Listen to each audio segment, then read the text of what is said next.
La historia más íntima y valiosa de las hermandades granadinas se encuentra oculta en los pliegues de las voces de sus protagonistas, y queremos pedir la venia para hablar con ellos. A través de este proyecto del Centro de Estudios Cofrades, la venia llega como un espacio audiovisual donde rescatar el patrimonio oral de nuestra Semana Mayor gracias a los testimonios de los cofrades que han contribuido con el trabajo de toda su vida a la construcción de la Semana Santa granadina actual. A ellos vamos a darles la palabra aquí en la venia, pues atesoran un patrimonio oral muy valioso. Su historia nos permite saber cómo hemos llegado a ser quienes somos. Sus voces nos han traído hasta el punto y lugar donde hoy nos encontramos. Y el Centro de Estudios Cofrades no puede permitir que su relato se pierda. El nombre de nuestro invitado está muy ligado a la Semana Santa de Granada. Comenzó su andadura cofrade en la Hermandad del Vía Crucis a los 7 años y desde entonces ha pertenecido a otras corporaciones como la Cofradía de la Alhambra, Paciencia y Penas, el Nazareno y en especial la Hermandad del Resucitado de Regina Mundi, de la que ha sido hermano mayor. Cabe reseñar también su vinculación con la Hermandad Patronal de la Virgen de las Angustias, en la que lleva medio siglo formando parte de ella. Pero si por algo destaca nuestro protagonista es por su labor en la Federación de Hermandades y Cofradías de Granada, en unos años muy difíciles para nuestra Semana Mayor. Como presidente de este organismo, nuestro invitado destaca por su defensa de la renovación de los órganos de la Cofradía Universitaria en el año 2004, por la organización de la Passio Granatensis y por su apoyo constante a la juventud cofrade granadina. Hoy pedimos la venia a Gerardo Salvador Medina para hablar de la crisis y la renovación de la Semana Santa de Granada en los años 80, del nacimiento de la Hermandad del Resucitado de Regina Mundi y de su trabajo al frente de la Federación de Cofradías de nuestra ciudad.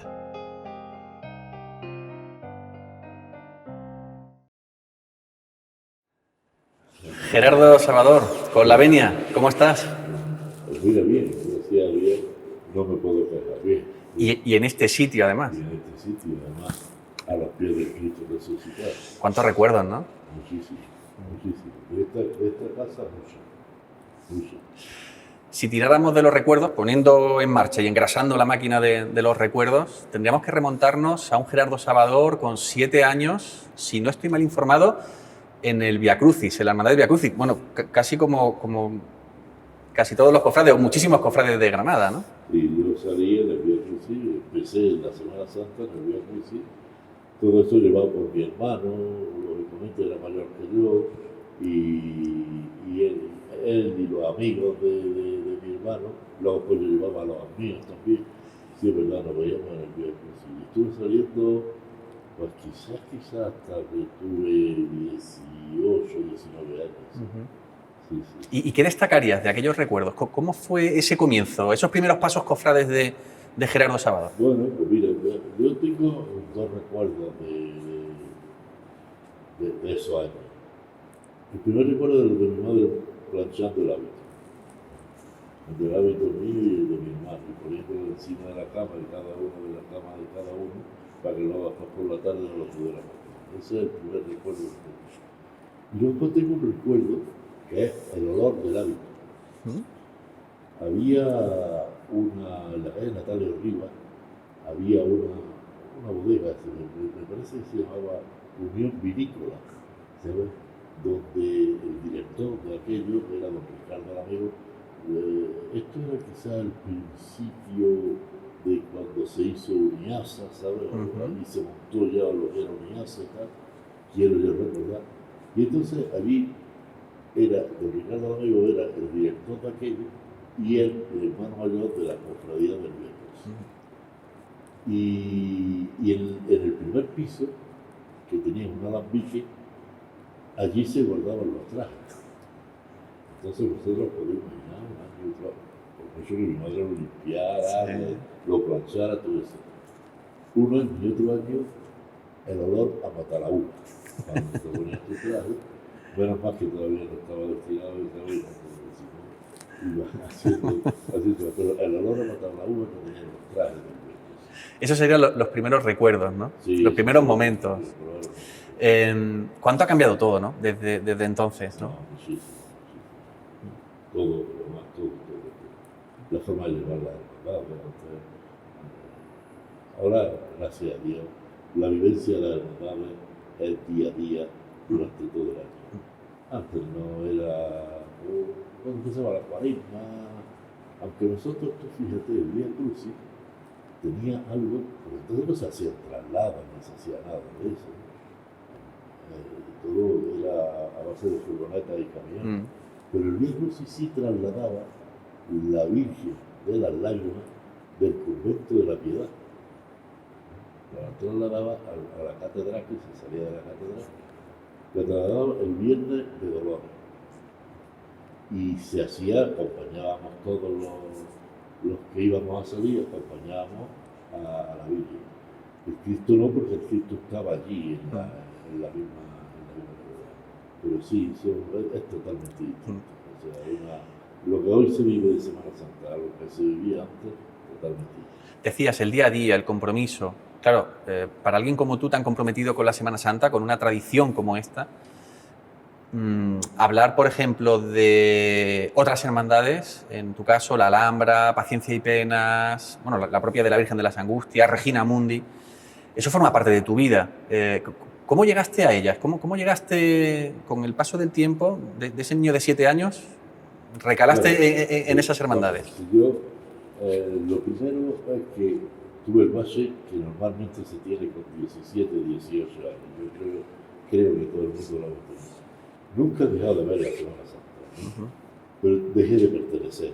Hubo un tiempo que dejé de pertenecer a la Semana Santa. La veía en la calle y tal, disfrutaba de ella, pero no participaba. Luego pues vino Nazareno, donde, pues bueno, yo fui fundador de Nazareno, y porque en Nazareno había muchísimos compañeros míos que yo trabajaba en el ayuntamiento, y entonces había muchos compañeros míos que estaban en el ayuntamiento, o sea, que estaban en el ayuntamiento y que eran de Nazareno, lo hicimos casi todo. Es más, quiero recordar que la madera del Cristo se pagó haciendo horas extraordinarias. O sea, nosotros hacíamos horas extraordinarias, pues las cobrábamos, pero ese dinero se dio para comprar la madera, el cedro de al Nazareno lo vi desde el principio, pasado del principio, lo mismo que al Cristo Resucitado. Y bueno, pues de ahí pasé a con Antonio Olivares, padre, que tenía muchísimo interés en que yo fuera cofrade de la Alhambra, muchísimo interés, no sé por qué, ¿sabes? Y entonces la Alhambra daba en su casa de hermandad de allí de la calle Elvira, daba muchísimas charlas cuaresmales, charlas de costaleros, o sea, vivencias, todas esas cosas. A mí me gustaba, la verdad, no era yo cofrade todavía, pero asistía, era de las pocas hermandades que hacía eso. Y entonces en una encerrona, lógicamente, del hermano mayor, pues me hicieron cofrade. Y aquí, bueno, aquí fue... En Regina Mundi. En Regina Mundi fue mi amigo Antonio Díaz Alvear, el que era compañero mío, estábamos en la misma oficina trabajando. Pues ese fue el que me habló de esto. Yo, la verdad, que no tenía muchas ganas pero bueno, él y José Luis Ramírez Domenech, que también fue fundador, pues José Luis me dijo, mira, yo no puedo ser de la hermandad, no puedo ser de la Junta de Gobierno, porque estoy de la Junta de Gobierno de la Alhambra. Y entonces, bueno, pues yo me aquí y aquí estamos. Y algo fundamental también en tu vida, la devoción a la Virgen de las Angustias, Sí. la devoción a la patrona. Sí. Sigues vinculado como tesorero en este caso, ¿no? Pero bueno, ¿cómo vive un granadino como tú esa devoción? Pues mire, yo tenía muchísimo interés en ser hortillero de la Virgen de las Angustias.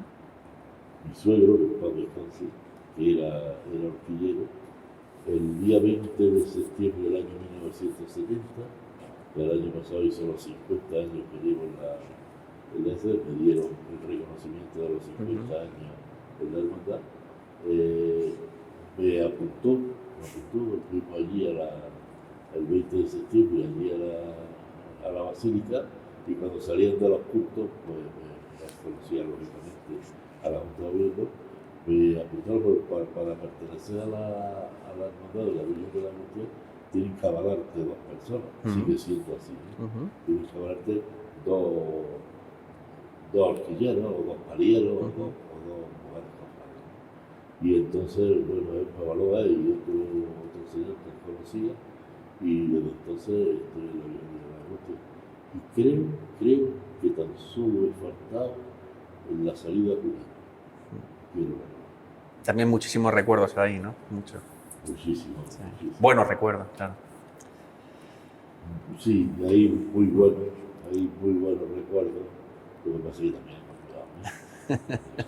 Bueno, todo ha cambiado tanto que, por ejemplo, si nos remontáramos a los años 70, años de crisis de la Semana Santa, ¿no? Todos Sí. convenimos en que esos años fueron muy, muy complicados, previos a los 80, ¿no? Que en los años 80, y aquí tenemos el ejemplo de Regina Mundi, por ejemplo, o el Nazareno, que al final hubo un impulso, un boom fundacional. Pero de aquellos años, de los 70, ¿qué recuerdas? Si echas la vista hacia atrás, ¿qué balancearías de ese momento tan complicado para la Semana Santa de Granada? Bueno, vamos a ver. El resurgir de la Semana Santa viene por la creación de una serie de hermandades, ¿no? Y esas hermandades fueron las que hicieron resurgir la Semana Santa. ¿Pero por qué? Pues porque se contó con la juventud. La juventud, la cofradía de la Concesión, y la juventud, la cofradía de la Estrella, y la juventud, la cofradía también de la Universitaria. Entonces, todo eso resurgió la Semana Santa. La Semana Santa estaba dormida, estaba adormecida, no tenía, bueno, la inversión de la juventud, al meterla, lógicamente, hizo que la Semana Santa, ojo, pues como todo en esta vida, a mí me contaba que les costó muchísimo trabajo el convencer a personas de la Semana Santa que tenían cargos de responsabilidad, puede ser la federación, les costó mucho convencerlos. Pero bueno, al final los convencieron. No fue fácil, pero bueno, llegaron unos años en donde nos encontramos con un resurgir, bueno, una manera de revitalizar la Semana Santa que ha cristalizado en momentos como estos, ¿no? Que estamos viviendo, yo creo. No sé si es tu opinión, pero quizá de momentos álgidos, ¿no? Sí. Al margen de la pandemia, por supuesto. Por supuesto. Bueno, pero aparte de la pandemia, tú fíjate, ¿quién no iba a decir a nosotros, ¿no? A mí, con mi edad, la Semana Santa que hemos vivido en este último año? Esas colas para entrar, cuando no se iba a salir, ese movimiento, ¿no?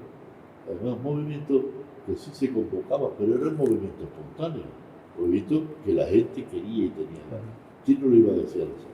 A pesar de la pandemia, claro. Sí. Tú, por ejemplo, no te imaginarías hace unos años, cuando tú eras presidente de la Federación, ¿no? que se pudieran vivir momentos para la historia, ¿no? Como los que hemos vivido en estos 2 últimos años, ¿no? No, claro. Mucho. Por ahí vivían cosas, no se puede decir que ni parecidas, cuando llovía, y se hacía algo dentro de las hermandades, pero no mucho. Fíjate, Gerardo, que ya nos has avanzado, nos has adelantado algunos aspectos, algunas referencias sobre momentos históricos importantes también para la Semana Santa, fundación del Nazareno, fundación de la Cofradía de Regina Mundi, del Resucitado. Si tuvieras también que hacer balance de cómo fueron aquellos años 80, de cómo fueron esos momentos, ese acercamiento, tú personalmente como fundador, ¿no? de esta cofradía, el Nazareno, ¿qué destacarías de esos momentos y de las personas, de los nombres que te acompañaron y que estuvisteis formando parte de ese momento histórico? Bueno, vamos a ver. La cofradía de Nazareno se fundó con gente como Juan Carrasco, como Manolo Con, como Paco Andrés. Había gente de categoría para formar una hermandad. Y vuelvo a repetir, aquello era una cantidad, porque en el movimiento costalero había muchísima gente joven. Y yo destacaría, tú fíjate, una cosa. Destacaría el momento de la bendición del Cristo del Nazareno. Allí había muchísima juventud, como te he dicho, pero quizás en un 80% no había entrado en una iglesia desde que hizo la primera comunión. Y entonces, sí, estaban allí y ellos colaboraban. Para entrar, claro, el padre Agapito, que era el director espiritual, tenía que hacer una comunidad en la que todos participéis. Pero ahora dile tú a la juventud que tiene que confesar, ¿no? Y aquello, el padre Agapito, ¿cómo se llevó a esa juventud? ¿Cómo la preparó en una confesión general? Y luego hizo una confesión donde solamente los muchachos llegaban, se arrodillaban, me arrepiento de todo mi pecado. Y aquello fue una cosa, porque fue el momento de que verdaderamente esa persona alejada, que es para lo que debe de servir, según mi punto de vista, para lo que debe servir las cofradías, para tener a esos alejados, llevárselos y convencerlos de que continúen dentro de la iglesia. Pero en ese momento eras consciente de que estabais cambiando, en cierta medida, el rumbo, la historia de la Semana Santa. No. A partir de ese momento hubo un punto de inflexión. Yo por lo menos por mí no, yo no era consciente de ese tema. Era el día a día, iba trabajando y tal, pero no, eso lo verlo después cuando pasa el tiempo. Aposentando ya. Ya pasa el tiempo y lo ves meditar y dices, oye, pues sí, yo contribuí a aquello. Hablando de contribuciones, retomando un poquito el papel como fundador de Regina Mundi. Claro, estamos en un barrio, podemos entender, con poca tradición cofrade. Un barrio joven, ¿no? Un entorno en aquellos años con gente joven. Tú como vecino del barrio, en fin, ¿cómo fueron los argumentos? ¿Cómo fue esa argamasa para que de pronto dijeras, oye, que aquí hace falta mover y aquí hace falta que la Semana Santa irrumpa?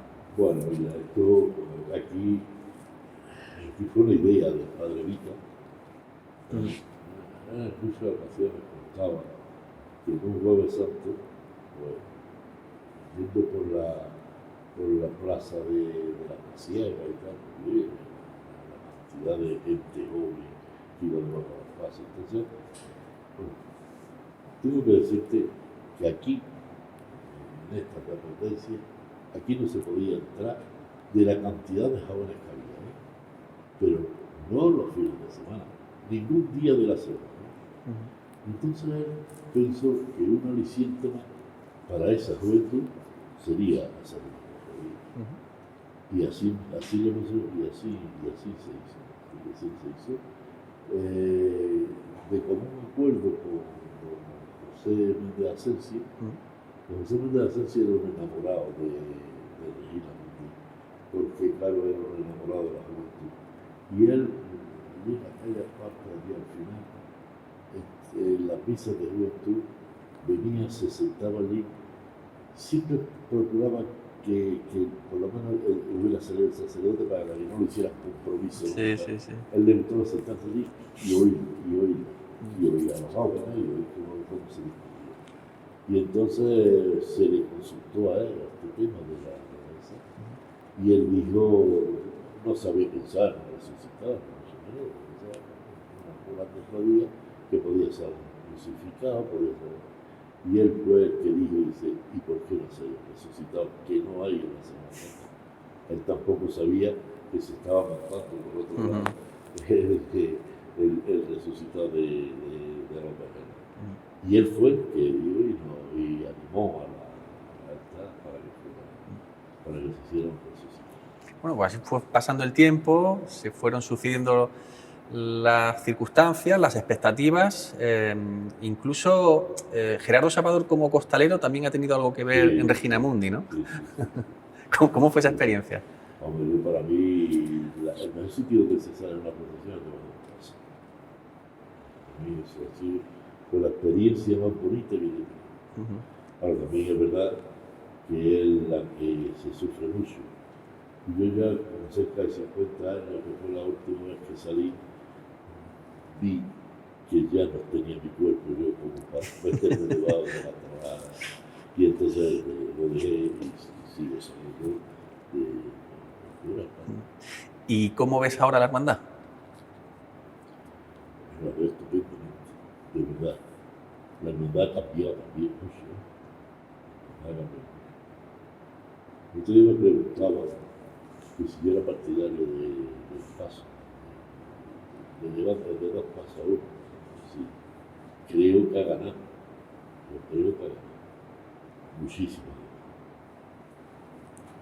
Hombre, aquello se aprobó y me parece que fueron una o dos votos en contra los que hubo. También costó muchísimo trabajo que la gente, convencer a la gente de que la campaña de dos pasos iba a ser uno. Aquellos costaleros que estaban de la Virgen, pues, también tuvieron sus problemas para poderse incorporar a una sola cuadrilla. Pero la verdad que yo creo que ha mejorado para muchísimo. ¿Sigue percibiendo, notando ese ambiente que relatabas de juventud, de impulso, de compromiso, de nuevos aires? ¿Lo sigues viendo por aquí, por este entorno de Regina Mundi? Sí, sí y no. ¿Comprendes? Toda una cofradía joven, tenemos un colegio al lado que no participa de la cofradía. Esto no le pasa igual que a otros que tienen un colegio al lado. Por ejemplo, puede ser donde Paseo Basilio. Pero, bueno, sí salen muchos alumnos de ahí sí salen. No hay el compromiso que se debería de tener. Aparte de haberlo intentado muchísimas veces. Yo me he ofrecido, pues, de la cuaresma de hablarle a los alumnos de lo que es la Semana Santa, ¿no? Pero nunca se ha llegado a consolidar. Asignatura pendiente, podríamos decir, ¿no? Sí, que va pendiente muchísimo tiempo. Y luego, pues mira, hemos pasado baches bastante malos. Porque tampoco la gente de la Semana Santa nos ha mirado desde el principio, ¿sabes? Bueno, esto no es lo mismo sacar un crucificado o sacar un nazareno que sacar un resucitado. Y además, sin palio. ¿No? Más complicado todavía. Pero en fin, yo creo que poco a poco nos hemos ido integrando dentro de lo que es la Semana Santa. Y la gente pues ya va a vernos y está capaz. Y además un domingo de resurrección en Granada que hace décadas a lo mejor no tenía esa tradición y ahora ya empezamos a ver, ¿no? que se respira un ambiente diferente, ¿no? Sí, al menos. Sí. Fíjate, hablamos de décadas, 70, 80. Si nos metemos ya en la década de los 90, hablamos de una década de compromiso para Gerardo Salvador a nivel institucional, a nivel de organización, de instituciones. La Federación de Cofradías, entrada en la Federación de Cofradías. El nombre recordado de José María Ortiz, ¿verdad? De José Antonio Pineda. Entró con José Antonio Pineda, ¿no? en aquella federación. Sí. ¿Cómo fueron esos momentos? ¿Cómo fue ese desembarco allí? Yo con José Antonio Pineda tengo amistad. Muchos años atrás, antes de, y sin tener que ver nada con la Semana Santa. Entonces, él me llamó un miércoles santo, precisamente, me llamó por teléfono, que quería hablar conmigo, y me me dijo que él, que si estaba dispuesto a entrar como tesorero en la federación. Yo le dije que sí, siempre que tuviera el placer de mi hermano mayor, de la cofradía. Y bueno, lógicamente lo tuve. Hubo mucha dificultad para que yo entrara de tesorero, muchísima. Esto me lo dijo el miércoles santo, que sería seguramente por el principio de abril, quiero yo recordar. Y en el mes de mayo, por ahí, entonces se celebraban las reuniones de los plenos de federación en la caja provincial, allí en la calle Mariana Pineda, perdón, en la plaza Mariana Pineda. Y bueno, pues me llamó, mira que esta tarde que vaya y tal, que va. Y no me dejaron entrar. Digo, no, te tienes que ir. No me habéis llamado para esto. Y yo no tengo ningún interés. No, te tienes que ir. Nos dice el conciliario que quería hablar. Hasta luego. Y en el mes de octubre me volvieron a llamar, me habían convencido al conciliario. Y que no era por mí, el tema no era por mí. Era porque había otro tesorero y según las normas de la federación, perdón, de la iglesia, el que nombra es el arzobispo. Tú no puedes poner en la calle a ningún miembro de tu junta de gobierno. Tú tienes que poner el arzobispo. Entonces el tesorero se hizo de rogar, no quería y tal, ¿no? Y bueno, hasta que no lo convencieron de que presentara para aquello, que presentara en la renuncia a la tesorería, y en el mes de octubre me llamaron y ya sí me dejaron entrar. Época difícil, por lo que entiendo de tus palabras, época en donde la falta de transparencia, donde el oscurantismo directamente desembocó al final en una crisis institucional importante en los 90, ¿no? ¿Tú cuando entraste, tú ya atisbabas que eso podía ocurrir? Sí, porque yo vi mira, lo más importante en las instituciones, en todas, pero bueno, en estas de la iglesia, es que tengas una sintonía con tu director espiritual, ¿no? Con el conciliario. Aquello, de luego, fue una falta de sintonía entre uno y otro, ¿no? Entonces, bueno, sí, se veía que aquello era distinto, era raro. Y a partir de ahí... Cuando estaba dentro de eso, bueno, estaba a gusto, ¿sabes? Estaba a gusto, porque, en verdad, dentro de la federación, en aquel tiempo se estaba a gusto, bastante a gusto. A partir de ahí, gestora, bueno, luego la llegada de José María Ortiz, nueva... La gestora que fueron los tres, José María Ortiz, pues José Luis Ramírez de Manera y don Miguel López Guadalupe, sí. Ellos estuvieron, yo no sé si fue un año y medio o 2 años, fue para preparar los estatutos. Aquello fue muy curioso,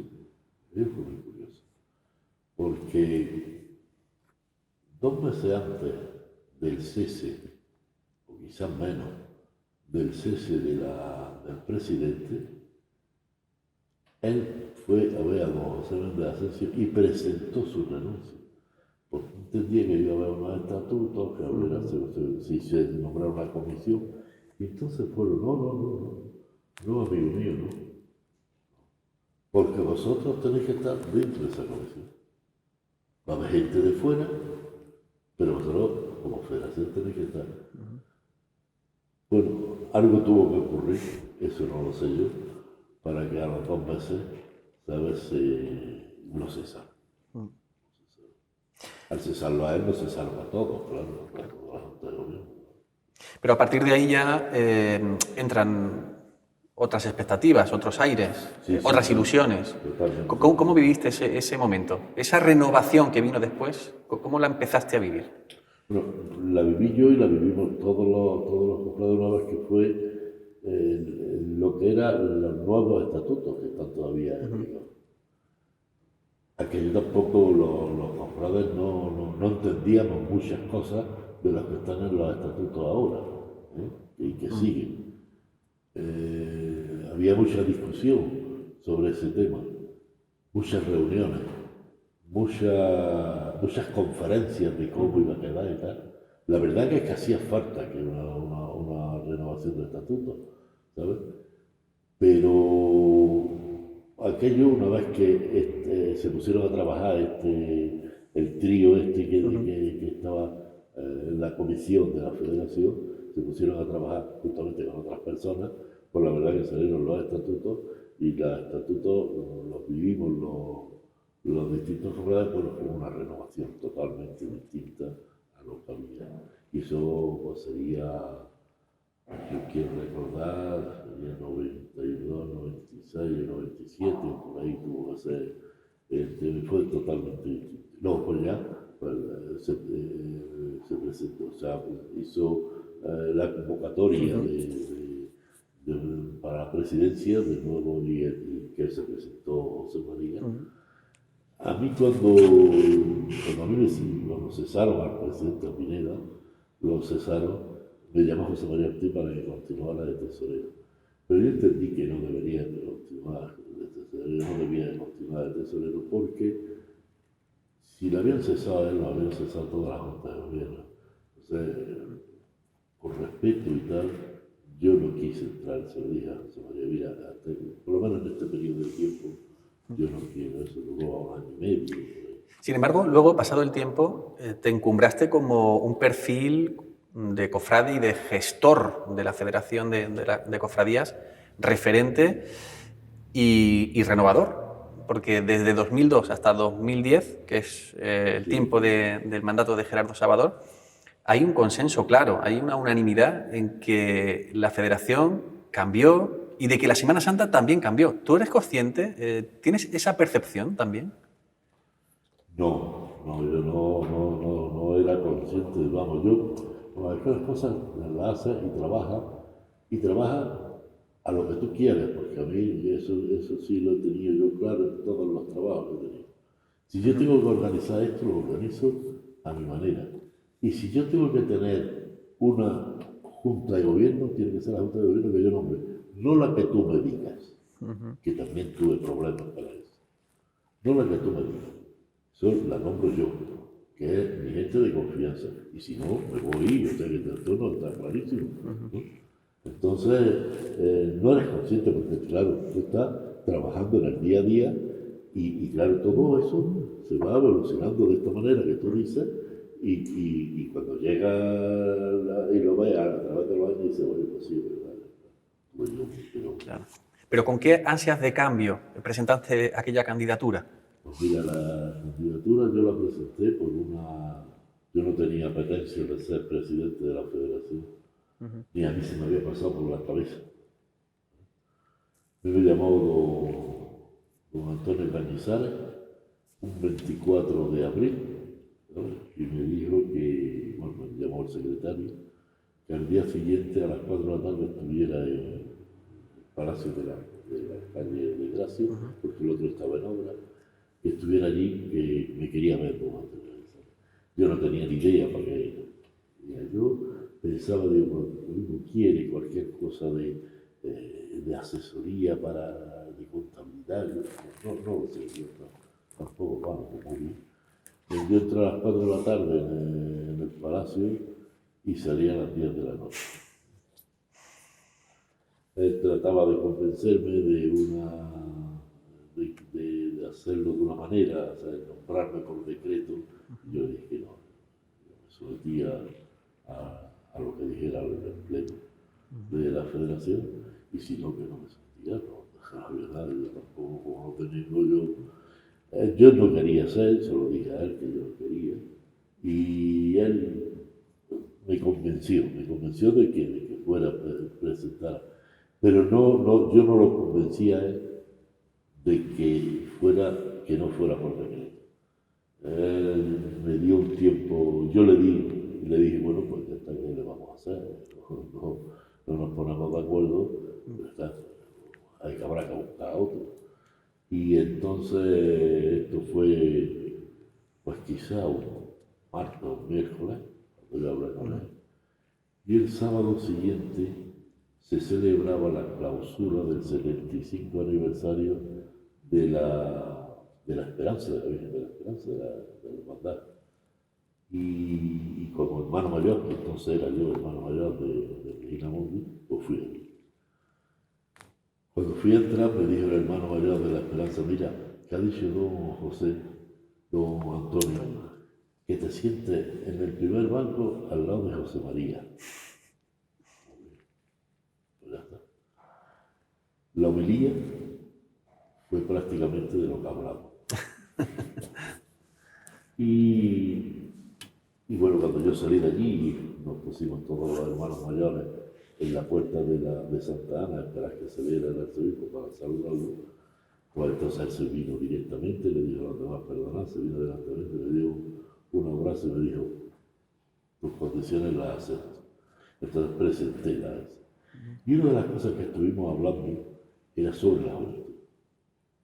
Nosotros, él me decía que quería un compromiso y que la juventud estuviera en la Semana Santa, pero de forma más activa, más. Yo le dije que sí, y yo me comprometía, además yo era partidario de eso. Esto fue, a mí me nombraron el día 24 de junio y en octubre se convocó a todos los de estos de las cofradías de juventud, a los vocales de juventud, y aquello hubo muchísima gente.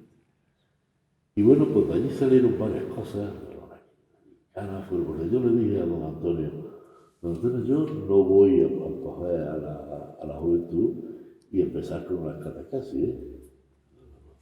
Y me dijo él, no, ni se te ocurra, ni se te ocurra. Tú que empiecen por lo que ellos quieran, que el otro ya vendrá por añadidura, y efectivamente. Vino por añadidura, en octubre fue la reunión en la federación, ellos estuvieron trabajando casi todos los vocales, y para el domingo de resurrección estaban pidiendo una de estas en que se celebró una convivencia que se celebró concretamente en El Salvador. Entonces, si es verdad que yo nombré una vocal de juventud que nunca me dejaron decir que tenía una vocal de juventud, pero existía. Pero estaba. Gerardo, claro, hablamos de 2002 a 2010 con esa apertura de puertas, de ventanas, ¿no? con muchos cambios, con mucha renovación.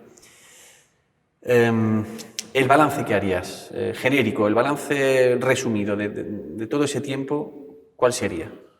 Bueno, yo estoy muy satisfecho de esos de esos 8 años, muy satisfecho.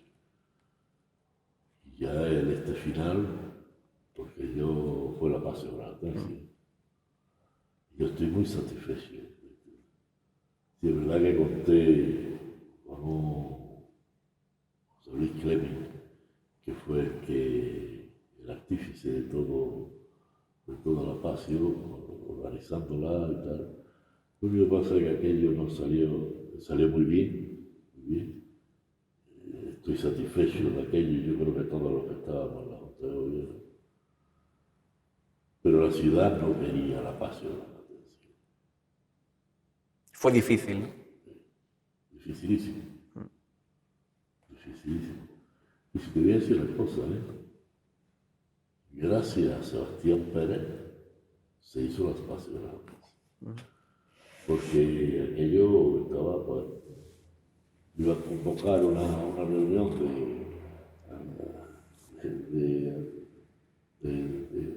de medios informativos con objeto de suspenderla porque no contaba con la colaboración del ayuntamiento. Y bueno, fue quien alguien llamó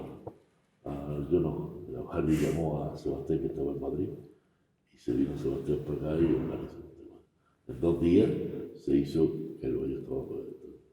Además que tú fíjate que en el mes de noviembre se entregó un dossier con todo y cómo había que hacerlo, cómo había que trasladar las imágenes por la mañana, que no querían que fuera de madrugada, cómo había que hacer a dónde tenían que ir los autobuses que vinieran desde las distintas ciudades, dónde tendrían que ir, dónde tendrían todo.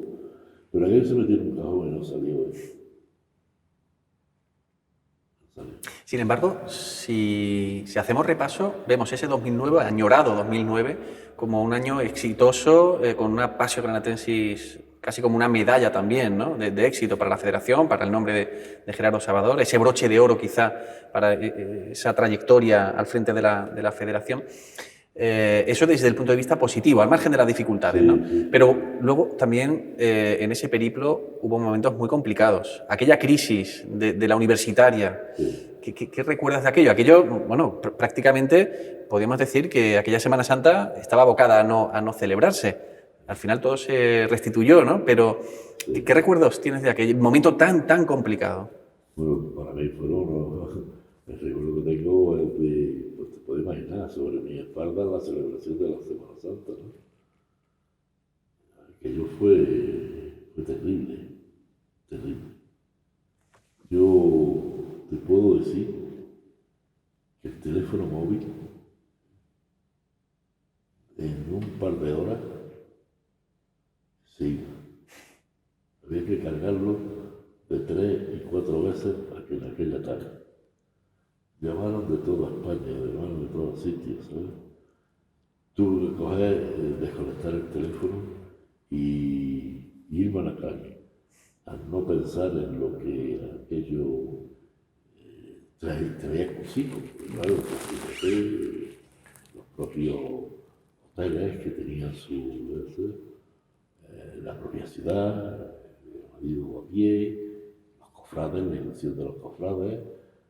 Pero bueno, de alguna manera estaban todas las cofradías dispuestas a eso, menos una dijo que bueno, que ella respetaba, pero que ella saldría a la calle. Yo le dije, me parece muy bien, pero saldrás por donde tú quieras. Nosotros no vamos a organizarte nada. La tribuna se quita, todo se quita y cada uno a nuestra casa o a nuestra iglesia. ¿Sabes? Pero aquí hay que dar un ejemplo. Había una línea roja que era imposible saltarse, ¿verdad? Sí. Hombre, es que aquello era una manifestación que se iba a celebrar el miércoles santo y iba a pasar cuando bajaba la cofradía universitaria por la calle Fábrica Vieja, esa manifestación, que eran de los antiguos miembros de la esa, iban a subir. Y yo le dije a la policía, es que puede haber una alteración del orden público. Dice, no, hombre, usted entonces no conoce la situación. Pero uno se apartará, digo, sí, de lo que usted se cree. Y entonces, bueno, aquello hubo un compromiso por parte de la subdelegación del gobierno de tirarlas por otro lado, esa manifestación. Aunque yo te digo la verdad, a mí me daba que aquello era un montaje que no se iba a celebrar, ¿sabes?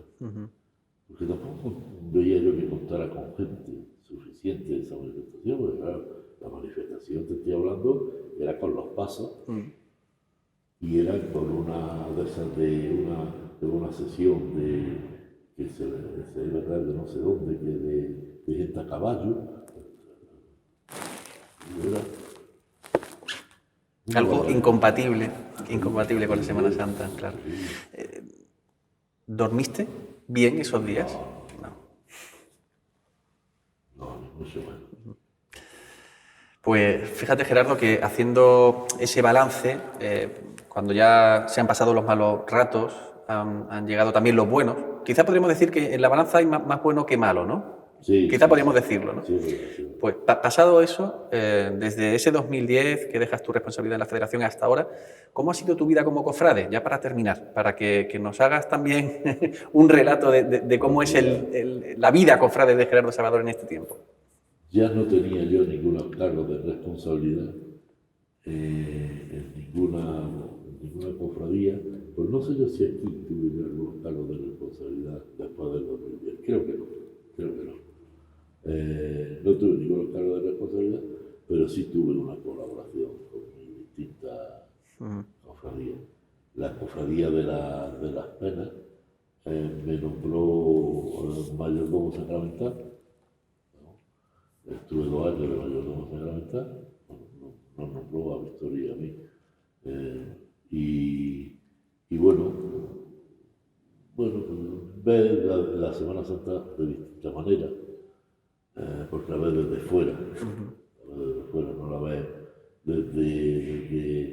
desde la propia problemática de la esta. Yo cuando llovía me acordaba mucho de la cantidad de sinsabores, la cantidad de pegas y la cantidad de problemas que es que llueva y meter los pasos en la catedral. Eso es otro tema, pero que lo ves de distinta manera. Y luego pues colaborando con En lo que te pidan, ¿no? En lo que me pidan. Yo nunca he dicho que no hago lo que me pida esta cofradía y cualquiera. ¿Es la Semana Santa que te gustaría ver o la que te imaginabas hace años que te gustaría ver? Sí, bueno, sí, puede ser que sí. Lo que pasa es que todo esto, cuando van pasando también los años, tú ya te vas también desinflando un poco, ¿sabes? Y ya es distinto, a mí ya además te voy a decir una cosa con sinceridad. Mis peores días de la Semana Santa es el miércoles santo y el domingo de resurrección. Porque tengo que salir en esas dos procesiones, ¿no? Que para mí es un gran sacrificio. En las penas salgo de Avero, sí, pero porque yo quiero, al cuidado de los niños, de los pequeños, porque yo quiero. Y aquí en el resucitado salgo pues, como hermano mayor que fui, junto con los demás hermanos mayores en la presidencia. Pero que para mí es un sacrificio grande. Y ya la Semana Santa me gusta verla de distinta manera, más tranquilo, más agnóstico, como en todo, ¿sabes? Como en todo. Bueno, pues contigo hemos hecho el relato de una vida apasionante, una vida cofrade, activa, muy viva, que sea por muchos años. Así que ese relato emocionante y emocionado de Gerardo Salvador queda para el recuerdo, queda para la historia aquí en La Venia. Muy bien. Un placer, muchísimas gracias.